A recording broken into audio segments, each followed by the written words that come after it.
Hello dear students, आज आपको हम क्लास 7th की एसएसटी का फर्स्ट चैप्टर जो कि सिविक्स से है, पेज नंबर 144 पर इसका अध्ययन करेंगे। इसका नाम है इंस्टीट्यूशनल रिप्रेजेंटेशन ऑफ डेमोक्रेसी। इसमें आप पढ़ेंगे सबसे पहले यूनिवर्सल एडल्ट फ्रेंचाइज, वयस्क मताधिकार। दूसरे नंबर पर इलेक्शन, निर्वाचन क्या होता है। How is an election conducts, election किस प्रकार से होते हैं। और अगला हेडिंग होगा the role of a political party in a democratic state, एक प्रजातांत्रिक राज्य देश में पॉलिटिकल पार्टी, राजनीतिक पार्टी का क्या रोल होता है। और लास्ट हेडिंग होगी आपकी कोलिएशन गवर्नमेंट या मिलीजुली सरकार। सिविक्स टर्म में देखेंगे आप सबसे पहले यूनिवर्सल एडल्ट फ्रेंचाइजी का मतलब क्या होता है। Right to vote to all adult citizens of a democracy, प्रजातंत्र में सभी वयस्कों को वोट डालने का अधिकार होता है जिनकी एज 18 वर्ष से अधिक होती है। इलेक्शन क्या होते हैं। The process by which the citizens of a democracy select their representatives, election में ये एक ऐसी प्रक्रिया होती है जिस प्रक्रिया में नागरिक अपने प्रतिनिधियों का चुनाव कर सकते हैं अपनी इच्छा से। कोलिएशन माने गठबंधन होता है। The coming together of two or more diverse group, जब दो विभिन्न विचारधाराओं के ग्रुप मिलके या दो पार्टियां मिलके सरकार बनाती हैं तो ऐसी सरकार को हम कोलिएशन गवर्नमेंट कह सकते हैं। इसे हम कोलिएशन कहते हैं, गठबंधन कह सकते हैं। बाई पार्टी सिस्टम क्या होता है। A political system where two political parties exist, ऐसा राजनीतिक तंत्र जहां पर दो पार्टियां पाई जाती हैं उसे बाई पार्टी सिस्टम कह सकते हैं। यूनिवर्सल एडल्ट फ्रेंचाइजी का मतलब क्या है, इसमें आप डिटेल में पढ़ेंगे। इसका मतलब होता है वयस्क मताधिकार। वयस्क का मतलब जिसकी एज 18 वर्ष से ऊपर है, ऐसे लोगों को वोट डालने का अधिकार होता है और इसे ही हम यूनिवर्सल एडल्ट फ्रेंचाइजी बोलते हैं, सार्वभौमिक मताधिकार। Democracy is a based on universal adult franchise system, प्रजातंत्र जो होता है वो इस वयस्क मताधिकार पर ही आधारित होता है। This means the right to vote is given to all adult citizen of a country, इसका मतलब होता है देश के वो सभी नागरिक जो एडल्ट हैं, जो वयस्क हैं, उनको वोट डालने का अधिकार होता है विदाउट डिस्क्रिमिनेशन, बिना किसी भेदभाव के। अब ये भेदभाव चाहे वो बेस्ड ऑन फैक्टर्स, किन्हीं कारक जो कारक बताए जा रहे हैं उन पर आधारित हो, चाहे वो धर्म से संबंधित हो, चाहे वो क्षेत्र से संबंधित हो, चाहे वो जाति से संबंधित हो, लिंग से संबंधित हो, gender, property, language and educational qualification. कुल मिला के कह सकते हैं वोट डालने में प्रॉपर्टी, जेंडर, लैंग्वेज और एजुकेशनल क्वालिफिकेशन कोई माने नहीं रखता, सबके वोट की कीमत बराबर होती है। The value of the vote is citizen, the value of vote of citizen, प्रत्येक सिटीजन नागरिक के जो वोट का वैल्यू होता है, चाहे वो रिच और पुअर हो, लिटरेट हो, इलिटरेट हो, मैन और वुमेन इज द सेम, चाहे वो महिला हो, पुरुष हो, शिक्षित हो, अशिक्षित हो, गरीब हो, अमीर हो, उसके वोट कीमत हमेशा बराबर होती है।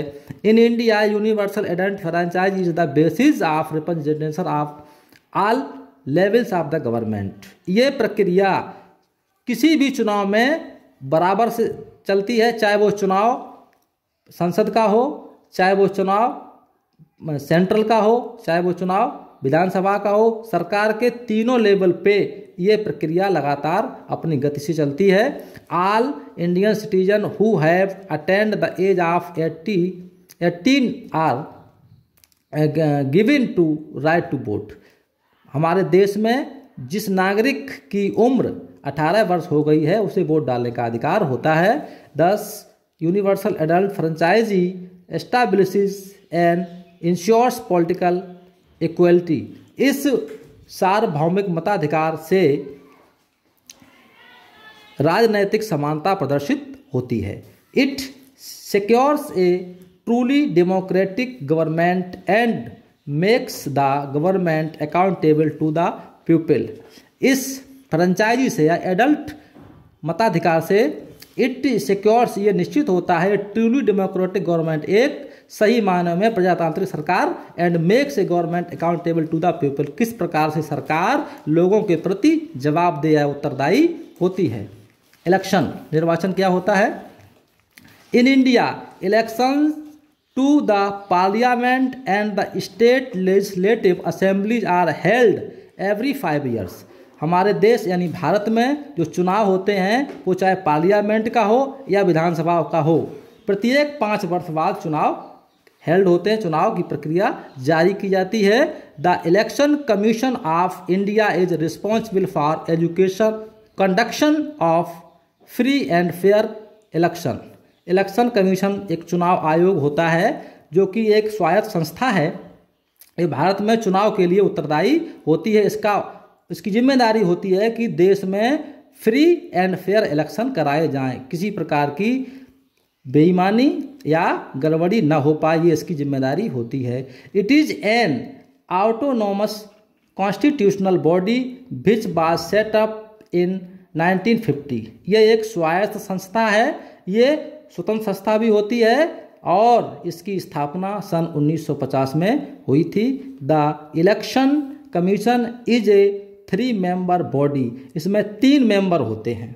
Headed by the chief election commissioner, जिसकी अध्यक्षता चुनाव आयुक्त के द्वारा की जाती है, अर्थात एक चुनाव आयुक्त होता है और 2 उसके सहायक होते हैं। It is assisted by 2 election commissioners, एक चीफ की 2 लोगों के द्वारा सहायता प्रदान की जाती है। एक मुखिया होता है, 2 उसके सहायक होते हैं। All the 3 members are appointed by the president of India. ये तीनों मेंबर्स, एक मुखिया और 2 सहायक, 3 हो गए। तीनों मेंबर्स का अपॉइंटमेंट भारत के राष्ट्रपति के द्वारा किया जाता है। The election commission announces the dates of elections. Election commission की ये जिम्मेदारी होती है कि वही इलेक्शन की डेट को फिक्स करता है, उसकी घोषणा करता है। The code of conduct to be followed by all political parties and also announces the results of elections. Code of conduct the followed the political parties and also announces the result in the of the elections. जितने भी election होते हैं तो जितने भी rule election commission के द्वारा बनाए जाते हैं सभी पार्टियों को उन्हें निभाना पड़ता है और चुनाव का रिजल्ट भी इलेक्शन कमीशन के द्वारा ही दिया जाता है। The election commission also prepares the voter list, और चुनाव से पहले चुनाव आयोग ही वोटर लिस्ट को दुरुस्त करता है, सही करता है। Before the elections, at the end of election, और इलेक्शन के अंत में the commission submits A list of A successful candidates. और जब चुनाव हो जाते हैं, चुनाव की प्रक्रिया चुनाव के जब निर्णय हो जाते हैं तो जीते हुए कैंडिडेट की एक लिस्ट बनती है जिसे चुनाव आयोग ही बनाता है। The election commission also prepare the voter list, चुनाव आयोग के द्वारा ही वोटर लिस्ट को दुरुस्त किया जाता है। द इलेक्शंस टेक प्लेस, जब इलेक्शन होते हैं उससे पहले वोटर लिस्ट को क्लियर कर लिया जाता है। The voter list contain the names of all people who are eligible to vote. Voter list में उन सभी नागरिकों या लोगों के नाम होते हैं जो वोट देने के योग्य होते हैं। The commission then issues the electoral photo identity card to all the eligible voters. Election commission के द्वारा जो लोग वोट डालने के अधिकारी या योग्य होते हैं उनको एक फोटो पहचान पत्र भी प्रोवाइड कराता है। Who are required to carry when they go to cast their vote. इस फोटो पहचान पत्र की जरूरत तब होती है जब वो वोट डालने जाते हैं। Voting in India is done through a secret ballot. Bharatvarsh में चुनाव की प्रक्रिया है एक सीक्रेट बैलेट का मतलब है गुप्त मतदान के द्वारा होती है। This means the vote cast by each other is kept confidential. Vote देने वाली कैंडिडेट को वोट देने वाले वोटर को गुप्त रखा जाता है कि उसने किस कैंडिडेट को वोट दिया। ये बात केवल कॉन्फिडेंशियल रखी जाती है, छुपा के रखी जाती है। इलेक्शन प्रोसेस में देखेंगे आप चुनाव प्रक्रिया क्या है। India is a constitutional democracy where regular free and fair elections are held. India is a constitutional democracy. Bharat में क्या है, संविधान के आधार पे जो प्रजातंत्र, हमारे देश का जो संविधान है वो प्रजातंत्र है। प्रजातांत्रिक देश में ये नियम होता है कि इलेक्शन हर 5 साल में होंगे और फ्री एंड फेयर होंगे। तो ये प्रक्रिया हमारे यहाँ लगातार चलती है हर 5 साल बाद। These elections determine the composition of 2 houses of parliament. चुनाव से ही, जब सेंट्रल में चुनाव होते हैं तो इस चुनाव का ही परिणाम होता है हमारे पार्लियामेंट का निर्माण। पार्लियामेंट के 2 हाउस होते हैं, आप जानते हैं, लोकसभा और राज्यसभा। तो दोनों हाउस की जो रचना होती है वो इन चुनाव पे ही डिपेंड करती है। The state and union territories, राज्य और केंद्र शासित प्रदेश, legislative assembly and the presidency, और जितने भी एंड वाइस प्रेसिडेंट, जो प्रेसिडेंसी है और वाइस प्रेसिडेंट है, इन सब में भी यही प्रक्रिया लागू होती है। For this A notification is issued by president of India, और ये सूचना भारत के राष्ट्रपति के द्वारा इसको सबको दी जाती है। The electoral process begins as soon as the notification is issued. The electoral, जो चुनाव की प्रक्रिया होती है वो शुरू होती है जैसे ही ये घोषणा की जाती है कि इलेक्शन होने वाले हैं, ये चुनाव आयोग के द्वारा सूचित कर दिया जाता है। चाहे वो प्रेसिडेंसी हो या वाइस प्रेसिडेंसी हो, लेजिस्लेटिव असेंबली हो या नेशनल टेरिटरीज हो। कॉन्स्टिट्यूंसीज या विधानसभा क्षेत्र। For the purpose of election to the Lok Sabha, Lok Sabha के इलेक्शन के उद्देश्य से the country is divided into 543 constituencies. हमारे देश को 543 भागों में बांटा गया है, अर्थात हमारे देश में 543 लोकसभा सीटें पाई जाती हैं। और स्मॉल डिवीजन, या है हम छोटे छोटे भागों बांट सकते हैं। कुल मिला के कह सकते हैं हमारे देश में 543 MP होते हैं। A constituency is the geographical area that an elected candidate represents. ये एक भौगोलिक क्षेत्र होता है जिससे एक कैंडिडेट बिलोंग करता है। एक एरिया होता है, एक क्षेत्र होता है, उतने निश्चित क्षेत्र के लिए ही एक प्रतिनिधि चुनाव लड़ता है। Constituencies are created on the basis of size of population. ये जनसंख्या पे आधारित होता है। एक विधानसभा क्षेत्र एक जनसंख्या पे आधार पे ही किया जाता है। Every constituency elects 1 represent. एक विधानसभा क्षेत्र से एक ही प्रतिनिधि का चुनाव किया जाता है। There are some reserved constituencies. हमारे यहाँ कुछ रिजर्व यानी जो क्षेत्र हैं निर्वाचन के वो रिजर्व हैं, जिसमें which are only those candidates belonging to the schedule caste और schedule tribes can be contest election. जो क्षेत्र रिजर्व पाए जाते हैं, सुरक्षित किए जाते हैं, उन पर उन जातियों के लोग ही चुनाव लड़ सकते हैं जो जातियां रिजर्व के अंतर्गत आती हैं। इसमें शेड्यूल कास्ट और शेड्यूल ट्राइब के लोग ही आते हैं। ऐसी सीट पर, रिजर्व सीट पर कोई सामान्य व्यक्ति चुनाव नहीं लड़ सकता। टाइप्स ऑफ इलेक्शंस, इलेक्शन के प्रकार। Through election the citizen elect members of the parliament and state legislature.